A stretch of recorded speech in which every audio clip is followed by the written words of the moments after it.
27 رمضان کو امام مسجد کو سوٹ دیتے وقت اس درزی کا پتہ بھی بتا دیں جو فارغ ہو اور اسے کپڑے سی دے۔ نمازی حضرات میں بھی جو لوگ سوٹ یا ہار پھول پر پیسہ خرچ کر رہے ہیں، انہیں چاہیے کہ امام صاحب کے جو اپنے پھول یعنی بچے ہیں ان کے لیے کچھ عیدی کے طور پر کیش رقم دے دیں، اور اس کے لیے 27ویں شب یا عید کا انتظار مت کریں۔ میری تو خواہش ہے کہ آج سے نئی روایت کا آغاز ہو جائے۔ امام صاحب کو پھولوں کے جو 100 ہار پہنائے جاتے ہیں، اس کے بدلے صرف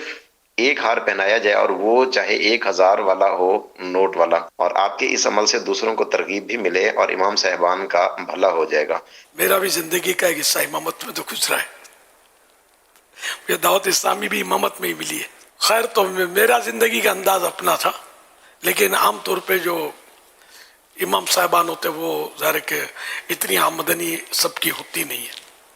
تو یہ آپ کی بات بالکل صحیح ہے، بجا ہے کہ ان کو سوٹ بھی دینا چاہیے اور اچھی کوالٹی کا ان کو کپڑا دیں، اور سلا ہوا ان کو مل جائے تو مدینہ پھر گجرے پھول، اور یہ اچھی آپ نے مثال دی کہ ان کے بھی تو پھول ہیں، چھوٹے بچے واقعی ہوتے ہیں ان کے بھی، اور ان کو بھی نظر انداز نہیں کرنا چاہیے کہ بچوں کا بھی خیال رکھنا چاہیے۔ ہم اپنے بچوں کا خیال رکھتے ہیں تو ان کا بھی خیال رکھا جائے، ان کو بھی یعنی کہ عمدہ کپڑے پہننے کا شوق تو ہوتا ہوگا ظاہر بچوں کو، ان کو بھی پیش کیا جائے۔ بچوں کی امی تو آپ ڈائریکٹ نہیں ہو جانا بچوں کی امی سے، اگر ہمدردی کریں آپ تو اپنے بچوں کی امی کے ذریعے کوئی ترکیب بنا دیں۔ اب مٹھائی کے ڈبے، مسلے، اب آئیں گے تو مدینہ شریف ان دنوں سیزن ہے تو بعض لوگ آ کر عیدیاں کرتے ہیں، تو اب مسلح اٹھا کے لے آئے، خوبصورت رنگین تسبیح لے آئے۔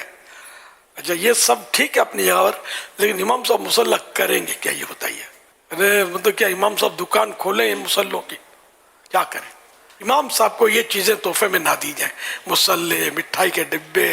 اور پتہ نہیں کیا کیا دے رہے ہوتے ہیں، یہ امام صاحب کے کام کی نہیں ہوتی۔ امام صاحبان کو، مؤذن صاحبان کو اگر دینا ہی ہے تو یہ سب سے مطلب بہترین تو نہیں، یہ روکڑا، نقد